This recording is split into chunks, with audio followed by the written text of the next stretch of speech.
Bom dia, gente querida da comunidade Paz e Bem.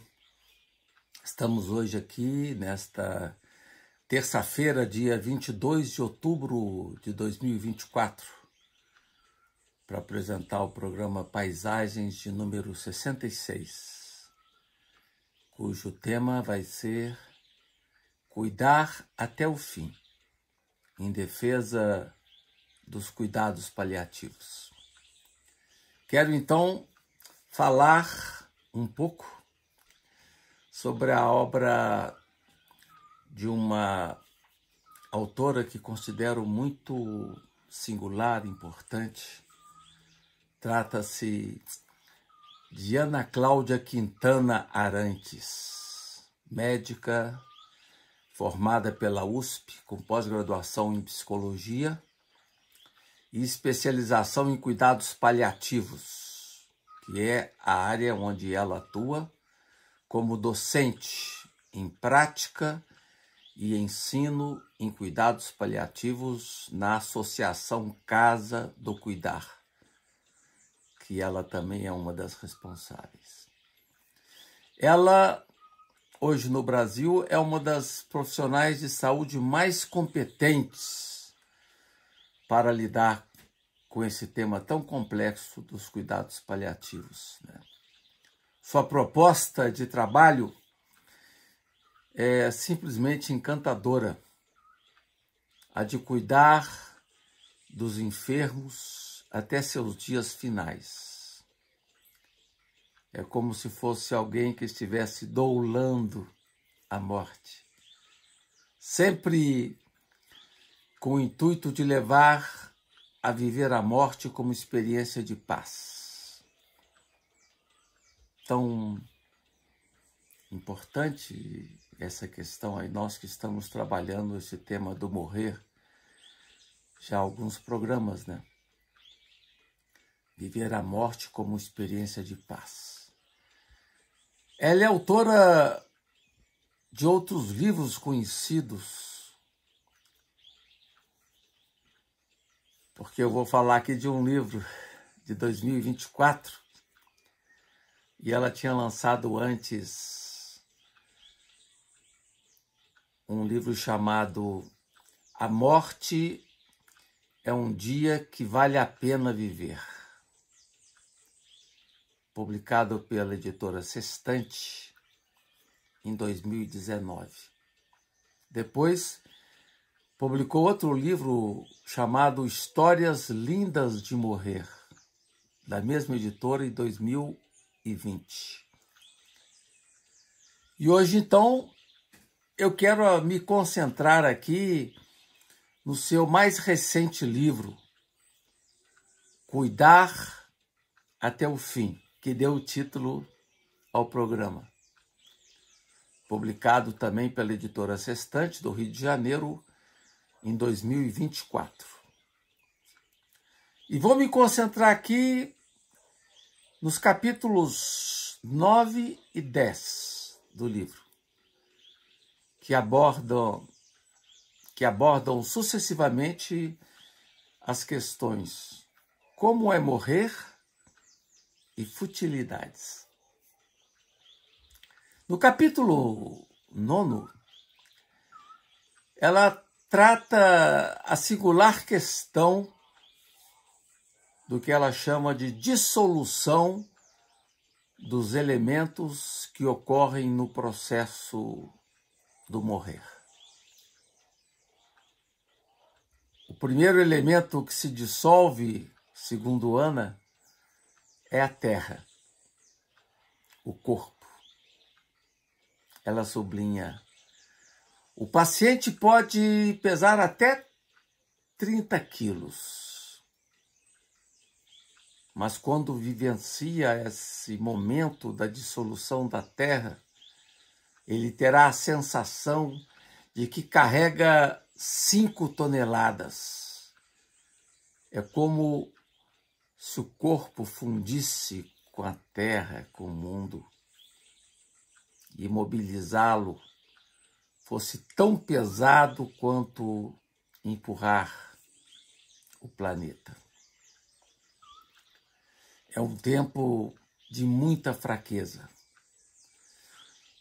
Uma fraqueza que não está relacionada com a falta de nutrientes. Isso é muito importante. Está relacionada com a morte. Né? Porque ninguém morre forte, a não ser em casos de acidente ou assassinatos, uma morte súbita. As pessoas, em geral, morrem enfraquecidas. Né? Não é só, então, questão de falta de alimentação. E daí ocorrem tantos equívocos no modo de lidar com os doentes nesse momento, não compreendendo o que significa a dissolução da terra. O segundo elemento que se dissolve é a água. Nesse momento, como lembra Ana, o paciente entra numa fase de introspecção. Fica mais reservado, mais pacífico, fica mais silencioso, às vezes até com os olhos fechados.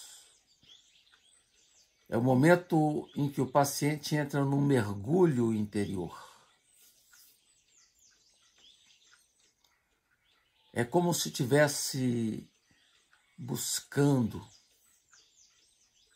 a essência da vida. Nesse caso, para nossa surpresa, é até mais confortável para o paciente ficar discretamente desidratado. Infelizmente, diz Ana, dado o despreparo dos profissionais de saúde nas nossas UTIs, não se respeita esse processo, esse momento, e se faz recurso, muitas vezes, a uma hidratação indevida, que prejudica a vivência desse momento. Em seguida vem a dissolução do fogo. É quando o paciente começa a mostrar o que há de mais bonito dentro dele. A nível celular, é como se cada uma das células tomasse consciência de que seu tempo está acabando e se empenhasse em mostrar o melhor de si. Por vezes, nesse momento, o paciente melhora tanto que parece nem estar mais doente. É o que eu digo, que parece semelhante com o que acontece com determinadas árvores que, no momento derradeiro, favorecem a florada mais linda. Você fica impressionado, mas logo depois elas fenecem. Acontece assim também. Essa melhora que acontece com os pacientes nesse momento constitui, segundo Ana, a manifestação simbólica da nossa expressão do mundo. É como se cada pedacinho de nós estivesse determinado a deixar sua mensagem e a se despedir. Por fim, a dissolução do ar. É quando o sopro vital que nos foi doado no nascimento, vem devolvido ao universo, porque nossa missão se cumpriu. É quando a respiração fica estranha, com muitas variações, e começa a se dar o parto da alma. Não é incomum, diz Ana, que nesse momento ocorra algo singelo, como uma lágrima que cai no rosto. Mesmo estando o paciente desidratado e vivenciando um processo de morte absolutamente natural. Aquela lágrima talvez represente a hora em que a alma nasceu e o último suspiro, o ponto final de uma trajetória de vida. Então é muito interessante essa forma delicada com que Ana trabalha a dissolução dos elementos e que é tão fundamental que os profissionais de saúde tenham consciência desse processo. No capítulo 10 do livro, Ana traz logo no início uma questão fundamental. Trata-se da tentativa que muitos fazem em forçar a alimentação para quem está padecendo. Os que já vivenciaram essa situação com parentes, amigos, uma situação muito pesada, difícil, querer forçar a alimentação para alguém que não tem condição de recebê-la, né? E diz Ana, não ser necessário ficar assustado com isso,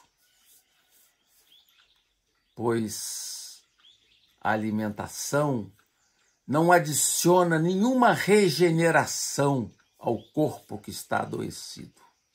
Muitas vezes, o corpo só diz não à alimentação quando ela deixa de ser necessária. Em casos precisos, diz Ana, interromper o uso de sonda para alimentação é uma ação ética. Importantíssimo isso.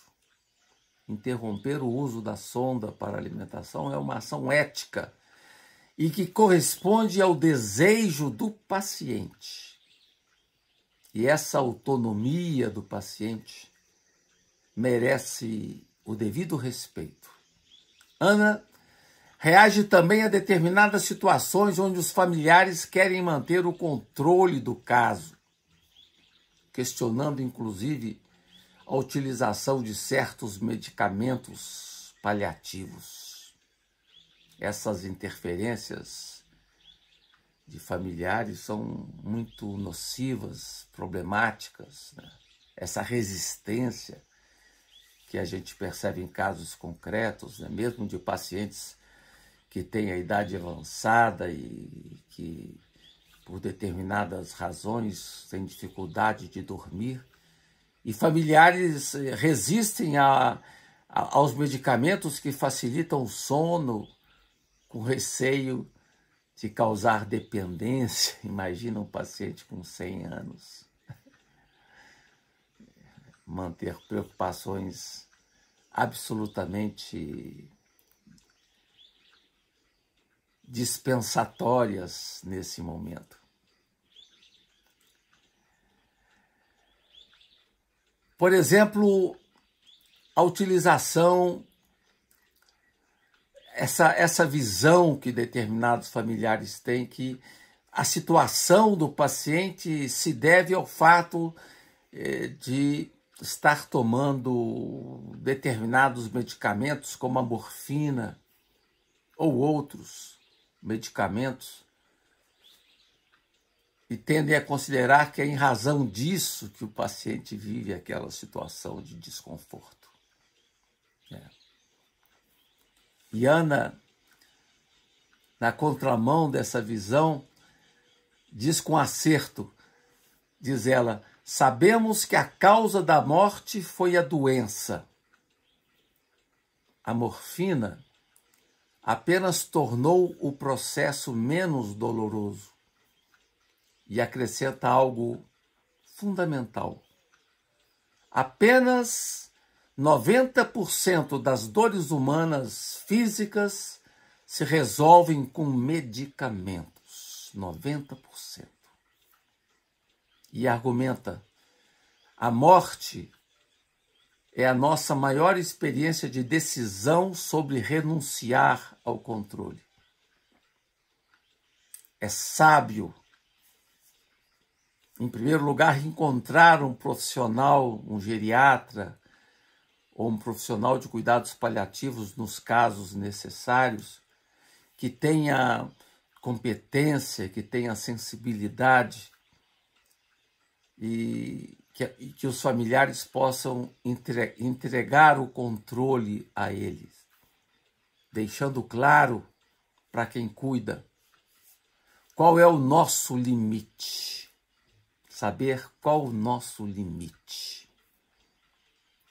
Pode ser a única decisão que precisamos tomar, diz Ana. Decidir como será a nossa cena final pode ter mais relação com tudo o que fizemos ao longo da vida e não se limitar a escolher como será o nosso último respiro.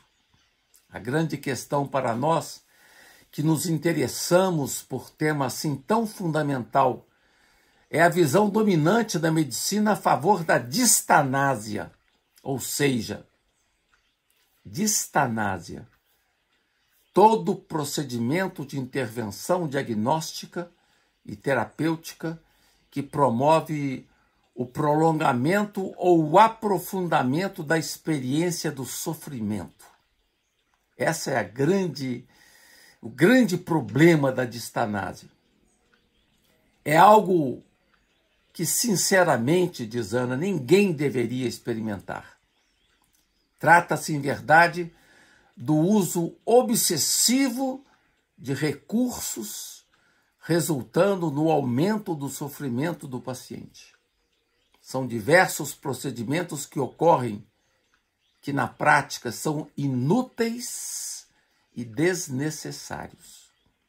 A tarefa do cuidador, lembra Ana, é de estar profundamente atento a toda a dinâmica do paciente.